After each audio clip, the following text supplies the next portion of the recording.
ఓకేనండి. ప్రభునందు ప్రియమైన క్రీస్తు సంఘ విశ్వాసులందరికీ నా యొక్క వందనాలు. పరలోకమందున్న పరమ తండ్రి దేవుడు మనకిచ్చిన గొప్ప సమయాన్ని బట్టి సుమారుగా మనం ఒక 3 వారాలు 3 వారాలు సంఘము అంటే హస్తకృతములైన ఆలయమా అనే విషయాన్ని 3 వారాలు వాక్యం పట్ల ఒక అవగాహన అనేది దేవుడు మనకు ఇవ్వడం జరిగింది. మరి సంఘము అనగా ఎవరండి? మనుష్యుల హస్తములతో కట్టిన ఈ నిర్మాణాలు, ఈ కట్టడలైతే కాదు. సంఘము అనగా పరిశుద్ధుల గుంపే సంఘము, విశ్వాసుల సమూహమే. విశ్వాసుల సమూహమే సంఘము అని చక్కగా మనం వాక్యాన్ని ఆధారంగా చేసుకొని మనమందరం కూడా చక్కగా నేర్చుకున్నాం. ఈ రోజు నుండి ఒక 2-3 వారాలు ఒక మంచి విషయాన్ని మనం జాగ్రత్తగా విందాం. వాక్యాంశం ఏంటండి అంటే, నేటి క్రైస్తవులకు నపుంసకుడు నేర్పిన నగ్న సత్యాలు. ఒక్కసారి అందరం గలం విప్పి, గొంతు విప్పి, నాతో కలిసి, నాతో ఏకీభవించి ఈ అంశమును చెప్పవలసిందిగా మీకు మనవి. రైట్. నేటి క్రైస్తవులకు నపుంసకుడు నేర్పిన నగ్న సత్యాలు.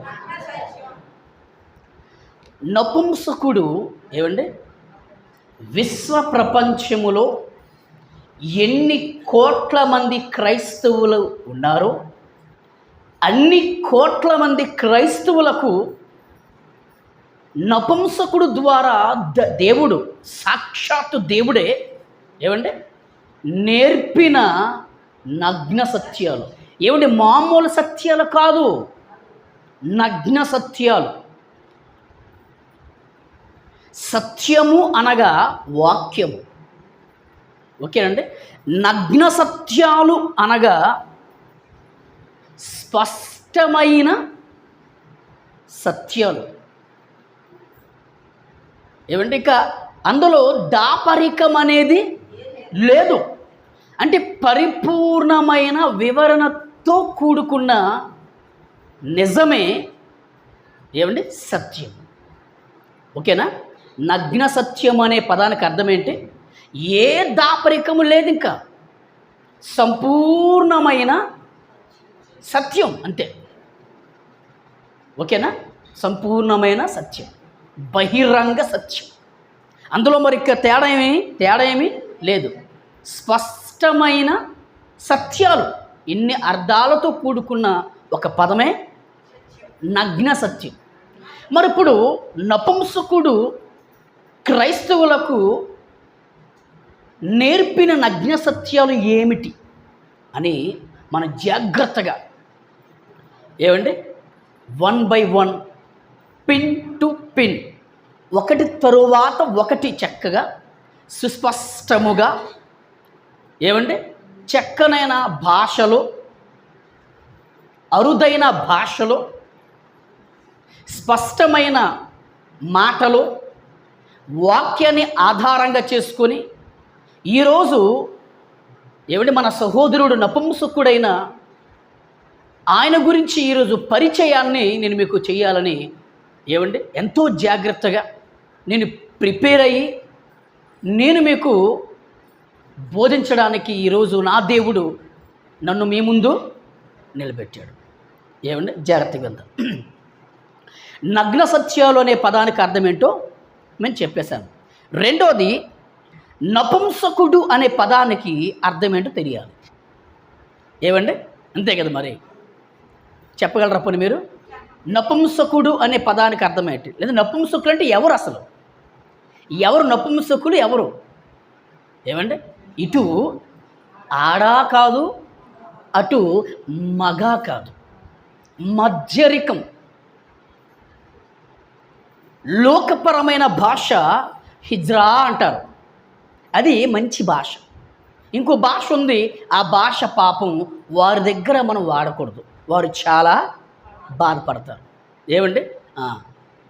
కనుక మనం కూడా వాడద్దు, తప్పు. హిజ్రా అంటారు ఈ లోకపరమైన భాష, అది గౌరవపదమైన పదం. బైబిల్ భాషలో ఏమంటే క్రొత్త నిబంధనలో నపుంసకుడు అని రాయబడింది. పాత నిబంధనలో ఏమండి షండులు అని రాయబడింది. ఏమని రాయబడింది? షండులు అని రాయబడింది. అంటే నపుంసకుడు అనే పదానికి, లేదా నపుంసకులు ఎవరంటే షండులు. ఎక్కువగా రాజుల దగ్గర, రాణిల దగ్గర ఎక్కువగా వీళ్ళు ఏమండి పని చేసేవారు, వీరినే పనికి పెట్టుకునేవారు. అంత నమ్మకస్తులుగా కూడా పాత నిబంధనలో కానీ ఏమంటే క్రొత్త నిబంధనలో కానీ ఉండేవారు వీళ్ళు. దేవుడు ఎందుకు నపుంసకుడు ఆ రోజు ఉన్న, అంటే మొదటి శతాబ్దములో ఉన్న ఆదిమ సంఘములో జరిగిన సన్నివేశం, ఆయన గురించి మనం జాగ్రత్తగా మనం విందాం. ఏమండి? 2 విషయాలు చెప్పాను మీకు. ఒకటి, నగ్న సత్యము అనే పదానికి అర్థమేంటో నేను చెప్పాను. 2, నపుంసకులు అంటే ఎవరు అసలు, లేదా నపుంసకులు అనే పదానికి అర్థమేంటి అన్నప్పుడు ఏమండి లోకపరమైన భాషలో హిజ్రా అంటారు, పాత నిబంధనల భాషలో షండులు అంటారు, క్రొత్త నిబంధన భాషలో నపుంసకులు అంటారు. ఏమండి? ఇంకా స్పష్టమైన అర్థవంతమైన మాట ఏంటండి అంటే, ఇటు ఆడా కాదు, ఇటు మగ కాని వారిని నపుంసకులు అని పిలిచింది బైబిల్. ఏమండి? వెరీ గుడ్, జాగ్రత్త ఉందాం. ఈ నపుంసకుడు సొంత ఊరు ఎక్కడండి అంటే ఆఫ్రికా ఖండం. ఎక్కడండి? ఆఫ్రికా ఖండం.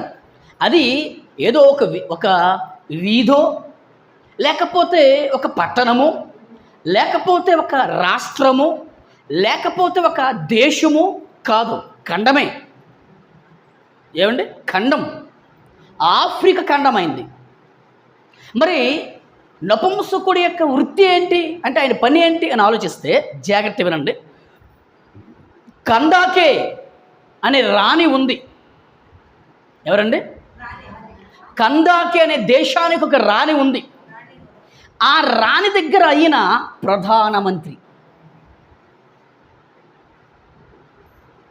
ఎవరండి? నపుంసకుడు ప్రధానమంత్రి. అంటే ప్రధానమంత్రి అంటే అర్థం ఏంటి? రాణి గారికి సలహాలు ఏమండి చెప్పినవారు. రాణి అంటే రాణి దగ్గర కానీ రాజుల దగ్గర కానీ సలహాలు చెప్పిన వారిని మంత్రి అంటారు. అవునా కదా? జాగ్రత్త వినండి. 2వది, ఈ నపుంసకుడు రాణిగారి ధనాగారం అంతటి మీద ఈయన ఏమండి ఒక అధికారి. అంటే రాణిగారి ధనాగారం, ధనాగారం అంటే ఖజానా, ఖజానా, ఖజానా అంటారు. ఇప్పుడు మన భాషలో అర్థమయ్యే భాషలో ఆస్తి, సంపద. ఏమండి? అది బంగారం కావచ్చు, అవునా? డబ్బు కావచ్చు, భూములు కావచ్చు, తోటలు కావచ్చు, వీటినన్నిటిని కలిపి ఆస్తి అంటారు, సంపద అంటారు. కానీ పాత కాలంలో, ప్రాచీన కాలంలో వాడే పదజాలం ఏంటంటే ఖజానా అంటారు. ఖజానా అంటే అందులో బంగారం ఉంది, వెండి ఉంది, రాగి ఉంది, తర్వాత ధనము కూడా ఉంది. కనుక ఈ రాణిగారి ధనాగారం అంతటి మీద ఏమండి ఈ నపుంసకుడు ఎవరు? అధికారి. అంటే ధనాగారం అంతటిని కూడా చక్కగా చూసుకునేవాడు, కాపాడేవాడు, సంరక్షించేవాడు. అంత అటువంటి నపుంసకుడు ఏమండి ఆఫ్రికా ఖండం నుండి జాగ్రత్త నేను స్టార్ట్ చేస్తున్నాను. ఎక్కడి నుండి అండి? ఆఫ్రికా ఖండము నుండి ఆసియా ఖండానికి రథం మీద ప్రయాణం చేస్తూ వస్తున్నాడు. జాగ్రత్త అండి. ఏమండి? ఆసియా ఖండము నుండి, క్షమించండి, ఆఫ్రికా ఖండము నుండి ఆసియా ఖండానికి ఆయన వాడ ప్రయాణం చేశాడు.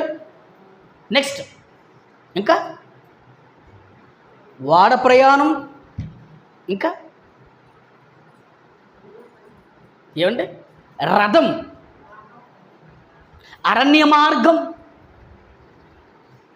అంటే సముద్రం మీద ప్రయాణం చేశాడు, అడవిల మధ్య ప్రయాణం చేశాడు, రాళ్ళు రప్పల మధ్య ఆయన ప్రయాణం చేస్తున్నాడు. ఆసియా ఖండానికి రథం మీద ఆయన తన సైన్యముతో ఏమండి యెరూషలేమునకు వచ్చాడు. అది బైబిల్లో ఉందో లేదో ఒక్కసారి మనం వెళ్ళి చూద్దాం. ఏమండి? ఎస్, అపోస్తుల కార్యాలు 8వ అధ్యాయము. ఏమండి? అపోస్తుల కార్యాలు 8వ అధ్యాయము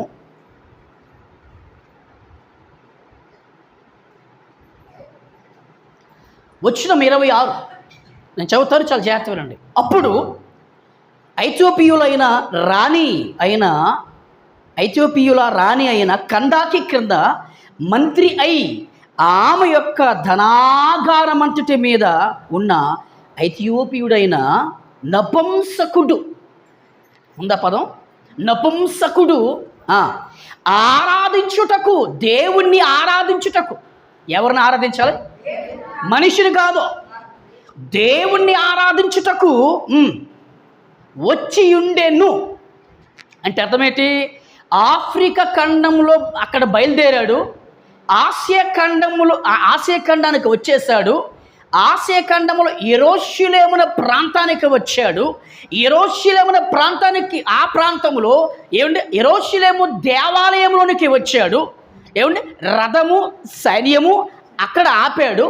చెప్పండి. ఆ దేవాలయంలోకి వచ్చాడు, చక్కగా దేవుణ్ణి ఆరాధించాడు. ఆరాధించి బయలుదేరుతూ ఉన్నాడు. ఎక్కడికి? ఏమండి? ఆఫ్రికాకి వెళ్ళిపోతున్నాడు మళ్ళీ. మరి ఇప్పుడు మనలో మన మాట అండి, ఆఫ్రికా ఖండం ఎక్కడ, ఆసియా ఖండము ఎక్కడ? సుమారుగా ఏమండి చరిత్రకారులు లెక్క కట్టి సుమారు అని పేరు పెట్టి ఏమంటే 2000 కిలోమీటర్లు అని పెట్టారు. ఎన్నండి?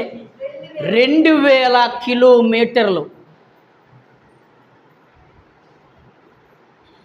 అంటే విజయనగరం నుండి లేదా ఇక్కడ నుండి హైదరాబాద్ ఎంత దూరమో బాగానండి, మళ్ళీ హైదరాబాద్ నుండి ఇక్కడికి ఎంత దూరమో మళ్ళీ ఏమండి మళ్ళీ సగం దూరం కౌంట్ చేయండి. విజయనగరం నుండి విజయనగరం నుండి హైదరాబాదుకి సుమారుగా 800 కిలోమీటర్లు, లేదా 850 వస్తుంది కిలోమీటర్లు. మరి ఇట్టుండి కలిపి ఎంత? సుమారుగా ఏమండి 850 ఎంత చెప్పండి? 1700 దాటి అవుతుంది. మరి 1700 దాటి అయితే ఇంకా 2000కి ఇంకెంత మిగిలిపోతుంది మనకి? కొంత మిగిలిపోతుంది. అంటే ఇట్టుండి హైదరాబాద్ ప్రయాణం చేసి మళ్ళీ అట్టుండి హైదరాబాద్ నుండి ఇక్కడికి ప్రయాణం చేసి మళ్ళీ ఇక్కడ నుండి సుమారుగా మళ్ళీ మనకి కాకినాడ వరకు ప్రయాణం. లెక్కెట్టండి ఎంత దూరం, ఎంత ప్రయాణం. సముద్రం మీద ప్రయాణం చేశాడు, అరణ్యములో ప్రయాణం చేశాడు, నెక్స్ట్ రథం ఎక్కి ప్రయాణం చేశాడు. What a wonder, what a great కదండి. ఎందుకయ్యా నువ్వు అంత దూరం నుండి ప్రయాణం చేసి వస్తున్న కారణం ఏంటి అని మనం అడిగితే, నపుంసకుడు ఏంటి నేటి క్రైస్తవులకు నేర్పిన నగ్న సత్యం ఏంటండి అంటే, ఇక్కడ దూరంతో సమస్య లేదు. వినండి జాగ్రత్తగా, ఇక్కడ దూరముతో సంబంధం లేదు. ఎలాగైనా సరే దేవుని ఆరాధించాలి. అంటే దేవుణ్ణి ఆరాధించడానికి ఇక్కడ దూరముతో సమస్య లేదు. దేవుణ్ణి ఆరాధించడానికి, దేవుణ్ణి మహిమపరచడానికి, దేవుణ్ణి ఘనపరచడానికి ఏమండి అసలు దూరము అనేది చెప్పండి నపుంసకుడి యొక్క మనస్సులో లేదు. ఇప్పుడు అంటే ఇందులో ఒక నగ్న సత్యం ఉంది. ఏంటి చెప్పండి? ఈరోజు వినండి, ఈరోజు నేటి క్రైస్తవులు ఏమండి చెప్పండి వారి వారి సంఘాలు అవునా భౌతిక సంబంధమైన ఈ చర్చి బిల్డింగ్కి వెళ్తున్నప్పుడు ఏమండి చెప్పండి ఎన్ని కిలోమీటర్లు అండి? మహా అయితే ఒక 5 పోనీ ఒక 10 పోనీ ఒక 20 అంతే, అవునా? మరికొందరైతే ఊరిలోనే ఉంది. దేవుణ్ణి ఆరాధించడానికి భౌతిక సంబంధమైన మందిరం ఊరిలోనే ఉంది. కానీ ఊరిలోనే ఉంది చెప్పండి, సమయానికి రారు. 1 2 ఊరిలోనే ఉంది. ఏమండి? ఊరిలోనే ఉంది. ఆరాధించే స్థలం ఊరిలోనే ఉంది. దేవుని మహిమపరిచే స్థలం ఊరిలోనే ఉంది, అవునా? సేవకుడు కూడా అక్కడే ఉన్నాడు. కానీ చెప్పండి దేవుని ఆరాధించడానికి సమయాన్ని పాటించడం. కానీ నేటి క్రైస్తవులకు ఒక నపుంసకుడు నేర్పిన ఒక నగ్న సత్యం ఏంటంటే దేవుణ్ణి హెచ్చించడానికి, దేవుణ్ణి ఘనపరచడానికి అసలు దూరముతో నాకు ఏ సంబంధము లేదు అనేసాడండి. అదే అర్థమవుతుంది మరి మనకి, అవునగా చెప్పండి. అంత దూరం నుండి ప్రయాణం చేసి రావడం అంటే ఏమండి ఆషామాష? ఏమండి బాగానండి. సంవత్సరానికి 3 సార్లు వచ్చేవాడు. ఎన్నిసార్లు అండి? 3 సార్లు. ఇక్కడ అంటే పరిశుద్ధ గ్రంథములో రాయబడలేదు, కానీ చరిత్రలో రాయబడింది. ఎందుకు సంవత్సరానికి 3 సార్లు వచ్చారంటే ఇది ఇశ్రాయేలీయుల యొక్క కట్టడ. ఎవరండి? ఇశ్రాయేలీయుల ఒక చట్టం. ఆ చట్టం ఏం చెప్తుందంటే వినండి, ఆ చట్టము ఇశ్రాయేలీయులకి ఏం చెప్పిందంటే సంవత్సరానికి 3 దినాలు యెరూషలేములో దేవాలయానికి వెళ్ళి ఆ దేవాలయంలో దేవుణ్ణి ఆరాధించండి. కనుక సంవత్సరానికి 3 దినాలు లేదా 3 సార్లు ముమ్మారు ఆరాధించేవారు దేవుణ్ణి. కనుక నపుంసకుడు కూడా సంవత్సరానికి 3 సార్లు వచ్చి వెళ్తుండేవాడు. కానీ ఈసారికి బాగానండి, ఈసారికి దేవునికి దొరికాడు. ఈసారికి దేవుని దృష్టిలో పడ్డాడు. ఈసారి ఏమంటే పరిశుద్ధాత్ముడు చూశాడు. ఎలాగైనా సరే ఈయనకి సత్యం తెలియాలనుకున్నాడు దేవుడు. ఆరాధన అంటే ఏంటో తెలియాలనుకున్నాడు దేవుడు. సత్యం అంటే ఏంటో తెలియాలి, నేర్పించాలనుకున్నాడు దేవుడు. వాక్యపు రుచి ఏంటో చెప్పండి తెలియాలి అనుకున్నాడు దేవుడు. ఎలాగైనా తెలియచేయాలి నపుంసకుడికి. ఎందుకంటే ఊరిలో ఉన్న వ్యక్తి కాదు కదా, చెప్పండి, నోరు లేపండి గట్టిగా. ఊరిలో ఉన్న వ్యక్తి కాదు. పోనీ ఏదో ఒక పక్క రాష్ట్రం నుండి వచ్చాడు అనేది కూడా లేదు. ఒక ఖండము దాటి మరొక ఖండానికి రావడం అంత ఈజీ, అంత సులభము కాదు. వీధిలో ఉన్నవారే, ఊరిలో ఉన్నవారే, చెప్పండి ప్రక్కన ఉన్నవారే సమయానికి రావడానికి సోమరిపోతుల్లా తయారవుతున్నారు.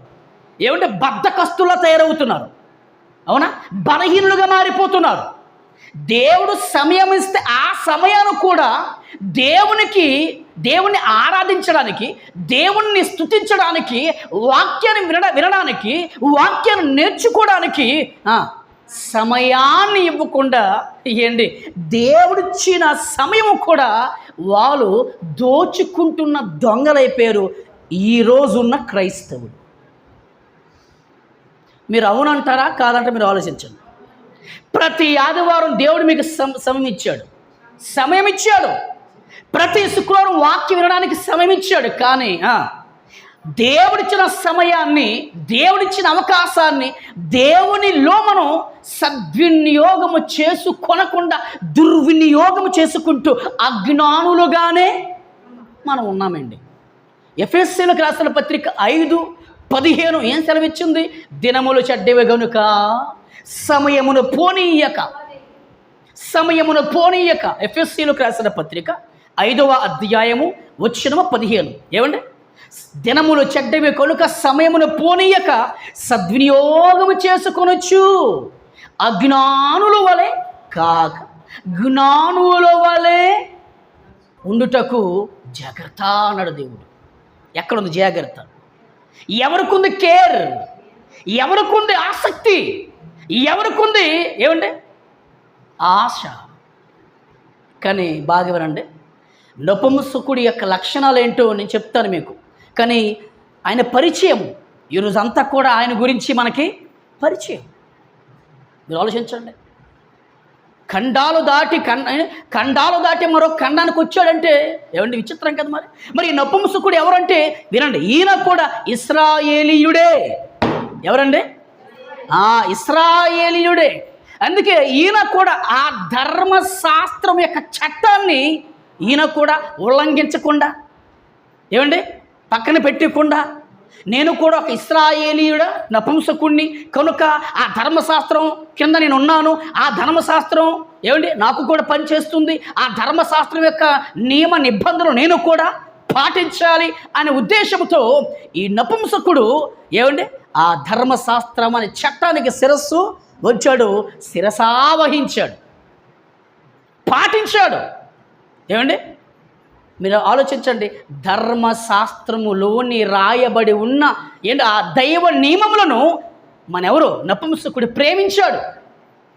ఏమండి ప్రేమించాడు కనుకనే అంత దూరం అన్ని వేల కిలోమీటర్ల దూరం ప్రయాణము చేశాడు. అంటే నపుంసకుడు నేర్పిన రెండవ నగ్న సత్యం ఏంటయ్యా అంటే, నిజంగా దేవుణ్ణి ప్రేమిస్తే జాతనండి, దేవుణ్ణి ప్రేమిస్తే చెప్పండి అంత దూరమా అని ఆలోచన చేయరు. ఇన్ని డబ్బులా అని చెప్పండి డబ్బుల గురించి ఆలోచన చేయరు. ఇంతసేపా, ఇంత సమయమా, ఇన్ని గంటలు వాక్యం వినాలా అనే పనికి మళ్ళీ ఆలోచనలు రావు. ఏమండి ఆలోచించండి, నపుంసకుడు ధర్మశాస్త్రాన్ని ప్రేమించాడు, ధర్మశాస్త్రాన్ని గౌరవించాడు కనుక ఏమంటే క్రియారూపములో ఆయన ప్రయాణం చేశాడు.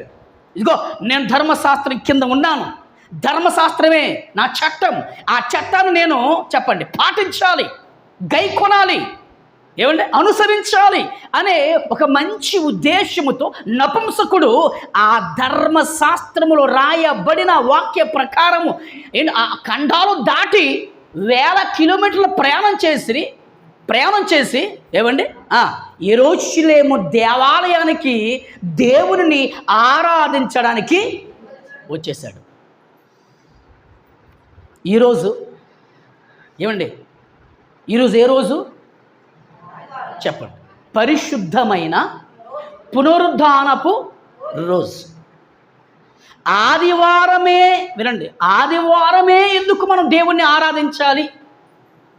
ఆదివారమే స్పెసిఫిక్గా ఒక స్పెషల్గా ఏంటి క్రీస్తుని ఎందుకు ఆరాధించాలి, దేవుణ్ణి ఎందుకు ఆరాధించాలి అని ఆలోచిస్తే రండి, విశ్వ ప్రపంచ సర్వమానవాళి పాప పరిహారార్థం కోసం ఏమండి తనను తాను రిక్తునుగా చేసుకుని రుధిరధారాలు చిందించి ఏమంటే భయంకరమైన ఈ యొక్క ఎండ వేడిలో ఆ యొక్క వేడి వడగాల్పులను భరించి సహించి ఏమండి ఒక పక్క గాయాలు, ఆ గాయాలలో కారుతున్న ఏమండి రక్తపు బొట్టు,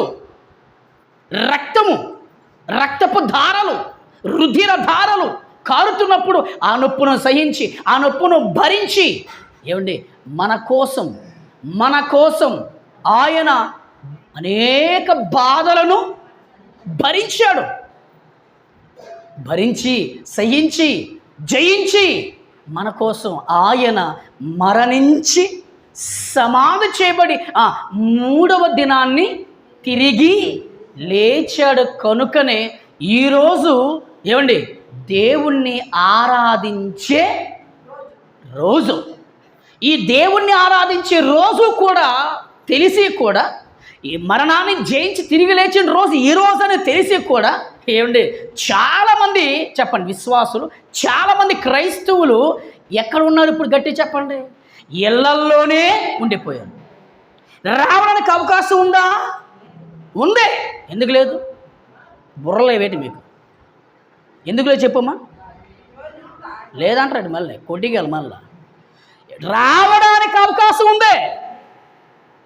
ఏమి దేవుని యొక్క దీవెనలు పొందుకోవడం నీకు అవకాశం ఉంది.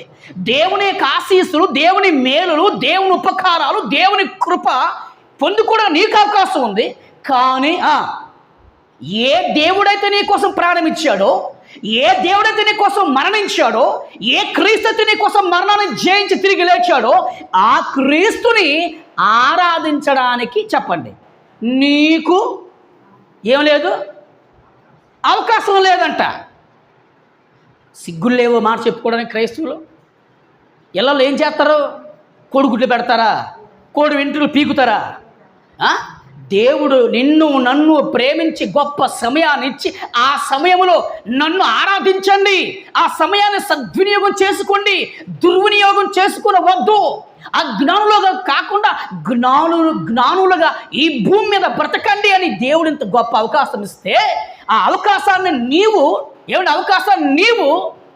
దోచుకొని ఇళ్లల్లో ఉండిపోయి ఏమండి అవునా నేను క్రైస్తవుడు చెప్పుకోవడం సిగ్గులేదు? ఇదిగోండి బాగానండి, ఈయన క్రైస్తవుడు కాకపోయినా ఒక పక్క నిక్కచ్చమైన ఇశ్రాయేలీయుడైనప్పటికీ ఏమండి ధర్మశాస్త్రము క్రింద ఆయన ఉన్నాడు కనుక ఆ ధర్మశాస్త్రాన్ని పాటించడానికి అంత దూరం ప్రయాణం చేశాడండి. ఏం చేశాడండి చెప్పండి? ప్రయాణం చేశాడు.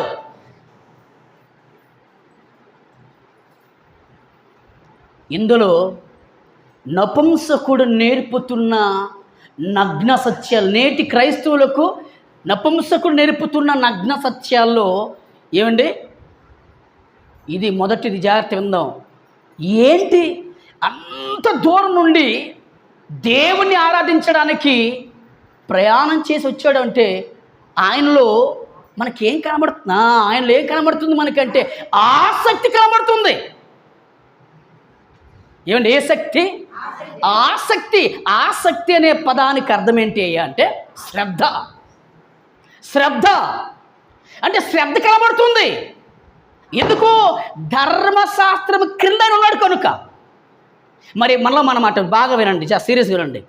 ధర్మశాస్త్రము క్రింద ఉన్న ఆయనే ఎంత శ్రద్ధ కలిగి అంత ఆసక్తి చూపిస్తే, ఈరోజు నేటి క్రైస్తవులందరూ క్రొత్త నిబంధన క్రింద ఉన్నప్పుడు మరింత శ్రద్ధ చూపించాలి, మరింత ఆసక్తి చూపించాలి, మరింత దేవుణ్ణి ఆరాధించాలి, మరింత దేవుణ్ణి ఘనపరచాలో ఏమండి ఒక్కసారి 1350 గ్రాములు కలిగి ఉన్న మీ మెదడుతో ఆలోచించండి. అవునా కాదా? ఆలోచించండి. ఏమండి ఆసక్తి అంటే ఒక నపుంసకుడు ప్రపంచ క్రైస్తవులకు ఏం నేర్పాడు అంటే, దేవుణ్ణి ఆరాధించడానికి క్రైస్తవుడికి కావలసింది ఏంటయ్యా అంటే ఆసక్తి అని నేర్పించాడు. అవునగా చెప్పండి? ఆసక్తి అంటారు మీరు అవునన్నా కాదన్నా లేదన్నా బైబిల్ చెప్తుంది ఆసక్తే. సుమారుగా అండి 2500 లోపు ఇన్ని వందల కిలోమీటర్లు ప్రయాణం చేసి వచ్చాడు దేవాలయానికి. యెరూషలేం దేవాలయానికి వచ్చాడంటే ఆషామాష కాదు. నేనా మహా అయితే అంత ఒక 45 కిలోమీటర్లు లేదా ఒక 50 కిలోమీటర్లు అంతే. ఏమండి ఆలోచించండి. మరి మీరు పక్కన మహా అయితే ఒక 10 అడుగులు. ఈయన అడుగులు కాదండి,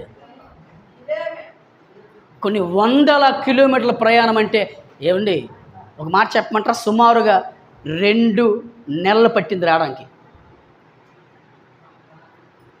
అమ్మాయిని 2 నెలలు పట్టింది. 2 నెలలు అంటే ఆఫ్రికా ఖండం నుండి ఆసియా ఖండానికి, ఆసియా ఖండంలో యెరూషలేము దేవాలయంలోనికి రావడానికి సుమారుగా 2 నెలల వ్యవధి పట్టింది. ఆసమాష అండి, మీరు ఆలోచించండి. ఇప్పుడు దీన్ని బట్టి ఏమర్థమవుతుంది? ఆయనకు ఆసక్తి ఉంది దేవుడంటే. ధర్మశాస్త్రం అంటే ఆసక్తి ఉంది. ఆ ధర్మశాస్త్రంలో ఉన్న చట్టం అంటే ఆసక్తి ఉంది. ఆ ధర్మశాస్త్రంలో ఉన్న నియమ నిబంధనలు పాటించాలంటే ఆయనకు ఆసక్తి ఉంది. ఆ ఆసక్తి ఏమండి ఆయనను ఆఫ్రికా ఖండం నుండి యెరూషలేము దేవాలయానికి చెప్పండి నడిపించేసిందండి. ఆసక్తి నడిపించింది. అందుకే ఈరోజు బాగానండి మన కొరకు దేవుడు ఏం మాట్లాడుతున్నాడంటే, రోమీయులకు రాసిన పత్రిక 12వ అధ్యాయము వచనము 11 ఏముంది అంటే, జాగ్రత్తగా వినండి. ఆసక్తి విషయంలో మాంద్యులు కాక అన్నాడు. ఇది వినండి, రోమా పట్టణములున్న క్రీస్తు సంఘానికి ఆత్మ ప్రేరేపణ బట్టి పౌలు గారు మాట్లాడుతున్న మాట. ఆయన లేపమండి, ఎవరికండి? రోమా పట్టణములు ఉన్న క్రీస్తు సంఘానికి అపోస్తలుడైన పౌలే నేర్పుతున్న మాట. ఏమని? సంఘమా, క్రీస్తు సంఘమా, దేవుని సంఘమా, ఆసక్తి విషయములో మీరు మాంద్యులు కాక అన్నాడంతే. ఏమండి? ఏ విషయములో? ఆసక్తి విషయములో. ఏమండి? మాంద్యులు అనే పదానికి అర్థం ఏంటండి అంటే, ఆసక్తి చూపించే విషయంలో దేవునికి దూరంగా ఉండకండి అన్నాడు. ఉండకండి అని అర్థం. అమ్మ మీకు అర్థమవుతుందా? ఆసక్తి విషయములో మాంద్యులు కాక ఆత్మయందు, ఏమండి? దేని యందు? ఆత్మయందు తీవ్రత అంటే వేడి, మండాలి. ఆత్మయందు మనం మంట కలిగి మండింపబడి ప్రభువుని సేవించుడి, ఆరాధించుడి. ఉందా మనకి ఇది అంటే ఒక నపుంసకుడు నేటి క్రైస్తవులకు నేర్పుతున్న నగ్న సత్యాల్లో ఏంటి ప్రాముఖ్యమైన నగ్న సత్యం ఏంటి అని ఆలోచిస్తే ఆసక్తి చూపించాడు నపుంసకుడు. ఏమండి? నపుంసకుడు ఆసక్తి చూపించాడు. ఈరోజు క్రైస్తవులాగా ఉంటున్న మనం దేవుణ్ణి ఆరాధించడానికి, దేవుణ్ణి మహింపరచడానికి, సమయాన్ని పాటించడానికి, సువార్త ప్రకటన చేయడానికి, గృహ కూడుకులు ఏర్పాటు చేయడానికి, ఏమండి బాప్తిజం తీసుకోవడానికి, అవునా? ఏం చూపించాలి? వాక్యం వినడానికి, వాక్యం చదువుకోవడానికి, వాక్యము నేర్చుకోవడానికి ఆసక్తి చూపించాలి. అందుకే అన్నాడు, ఆసక్తి విషయంలో మీరు మాంద్యులు, చెప్పండి, మాంద్యులు కాక అన్నాడంతే. ఏమండి? దేవుని విషయంలో ఆసక్తి చూపించే ఆ కార్యక్రమాల్లో మీరు దూరంగా, ఎడబాటుగా, ఏమండి చెప్పండి, అవునా, వెనకబడేవారుగా ఉండొద్దు, బద్ధకస్తులుగా ఉండొద్దు. నపుంసకుడు బద్ధకస్తుడు కాదండి, బాధ్యత కలిగినవాడు. బాధ్యత కలిగాడు, తన బాధ్యతను నిర్వర్తించాడు, తన బాధ్యతను వహించాడు, ధర్మశాస్త్రాన్ని గౌరవించాడు.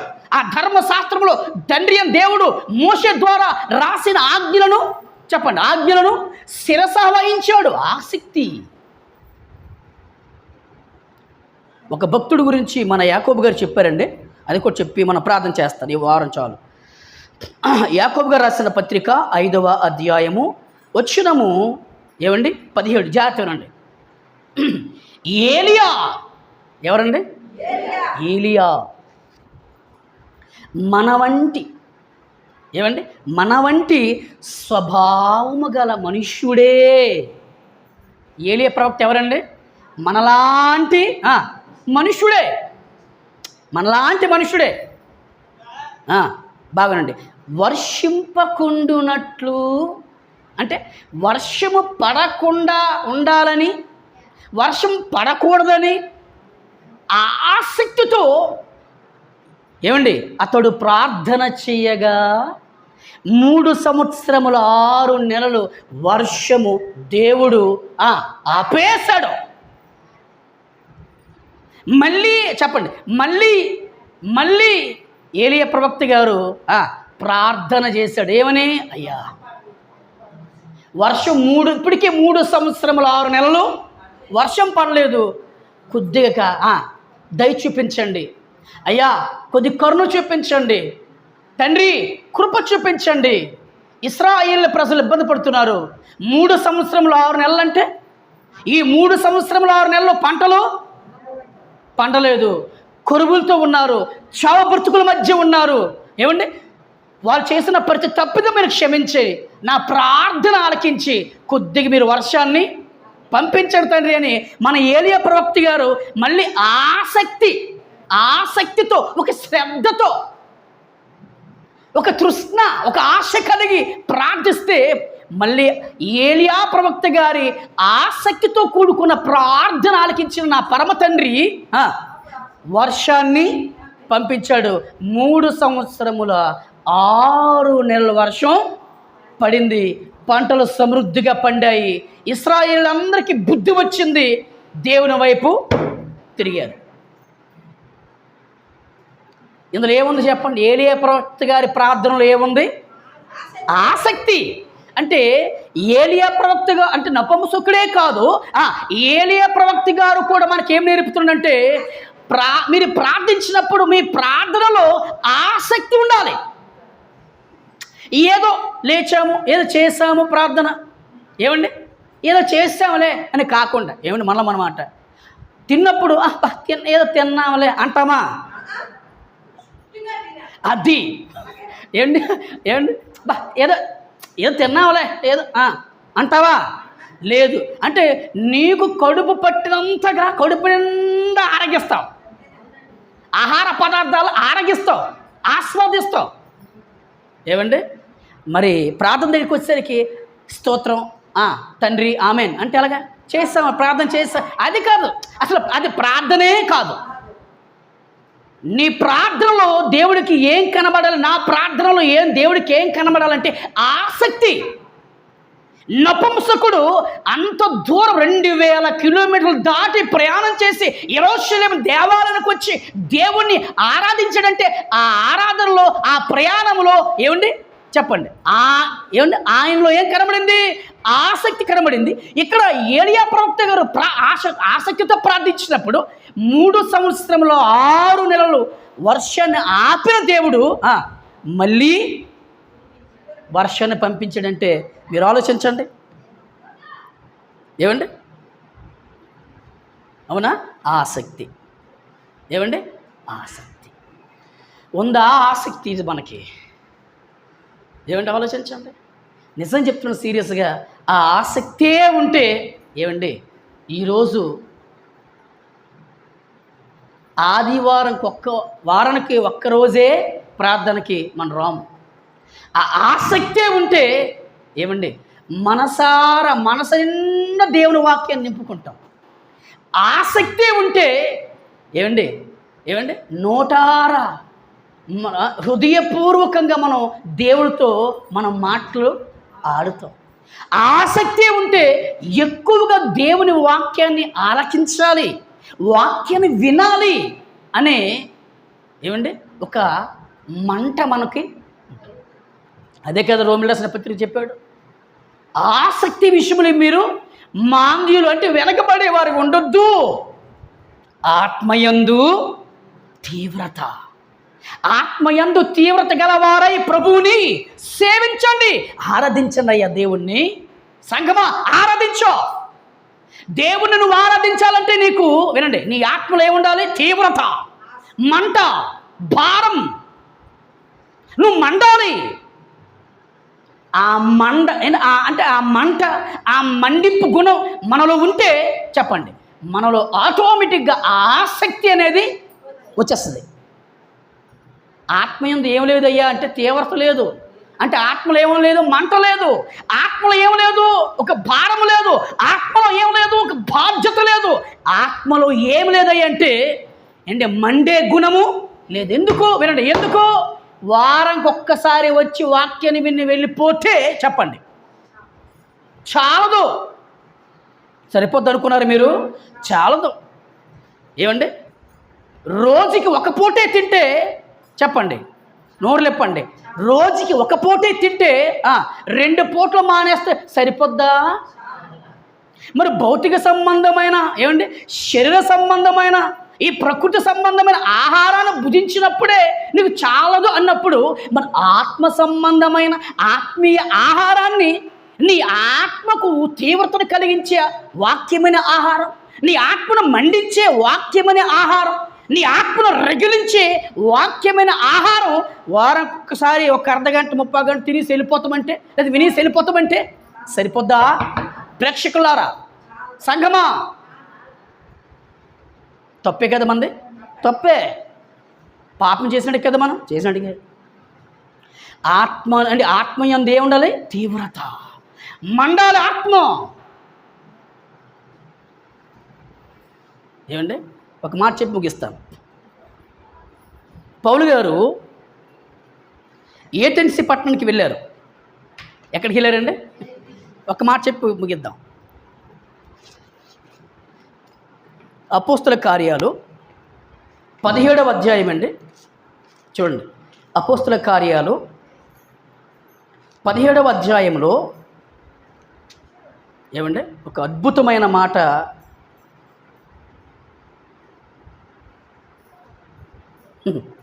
ఏమండి వినండి, 17వ అధ్యాయము వచనం 16 చూడండి. పౌలు ఏథెన్సులో వారి కొరకు కనిపెట్టుకొని ఉండగా ఆ పట్టణము విగ్రహములతో, దేంతో అండి? విగ్రహములతో నిండి ఉండుట చూచినందున, ఏమండి, చూచినందున అతని ఆత్మ పరితాపము, ఏంటి పరితాపము పట్టలేకపోయాను. దాని అర్థమే చెప్పండి. ఏథెన్సు అనే పట్టణానికి వెళ్ళాడు. ఏథెన్సీ పట్టణానికి వెళ్ళిన పౌలు ఏథెన్సీ యొక్క ప్రజలను చూశాడు. ఏథెన్సీ ప్రజలు చూసిన పౌలు ఏథెన్సీ ప్రజలు ఆరాధిస్తున్న విగ్రహాలు చూసినప్పుడు ఏమండి, అయ్యో, ఏమండి, ఎంత బాధ, ఎంత వేదన, ఆ ఆత్మ పరితాపము పట్టలేకపోయింది. ఎంత బాధపడ్డాడు తెలుసు ఆత్మలో. అది మనకు ఉండాలి. అయ్యో ఈరోజు ఆరాధన, అయ్యో ఈరోజు ప్రార్థన, దేవుడిచ్చి మనకి ఇచ్చిన అవకాశం. ఈ అవకాశాన్ని మనం చెప్పండి వినియోగించుకోవాలి తప్ప పాడు చేసుకునేవారు ఉంటున్నాం మనం. ఏంటి, వినియోగించుకునే వారు ఆత్మ ఎలా ఉంటుంది తెలుసా? మండింపబడుతుంది. పాడు చేసుకునే వారి ఆత్మ చెప్పండి